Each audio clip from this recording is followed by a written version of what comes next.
আসসালামু আলাইকুম। ওয়ালাইকুম আসসালাম রহমতুল্লাহি বারকাতু। আমি রফিক শেখ, ওয়েস্ট বেঙ্গল ইন্ডিয়া থেকে বলছি। সর্বপ্রথমে জানাই আমাদের সিও অ্যাশমুফারি স্যারকে অসংখ্য অসংখ্য ধন্যবাদ।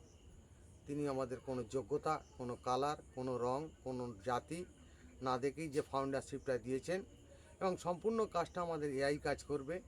আমরা শুধু অ্যাশমুফারের সঙ্গ দেবো, অ্যাশমুফারের সাথে থাকবো।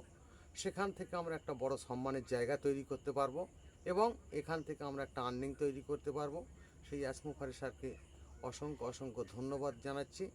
আমরা যেটা চাওয়া পাওয়া সেটা অ্যাশমুফারের কাছে আমরা পাবো, সেটা সময় বলে দেবে।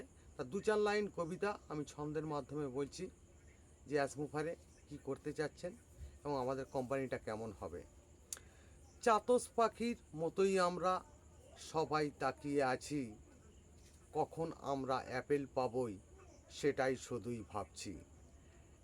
এসেই বলেই দেবেই অ্যাপেল দেয়া শুরু, মনের জোর বেড়েই যাবে আমাদেরই গুরু।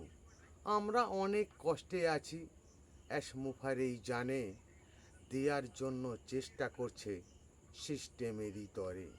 সিস্টেম আমাদের ঠিকঠাক সব কিন্তুই আছে, বাল্ক আকারে পেমেন্ট দেবেই অ্যাশমুফারেই ভাবছে।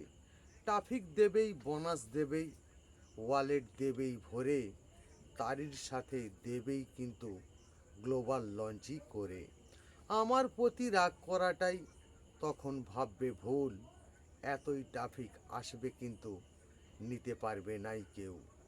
তোমরা শুধু মাথাটাকে ঠান্ডা করেই রাখবে, এতই ট্রাফিক দেবই আমি সারা জীবন ভাববে। এটাই হলো অ্যাশের বিধান, ঠান্ডা মাথায় থাকবো, অ্যাশ বোমাটা ফাটার জন্য সবাই অপেক্ষা করব।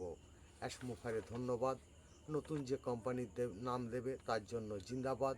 আপনাদের যদি ভালো লেগে থাকে লাইক, কমেন্ট, শেয়ার করুন। ধন্যবাদ।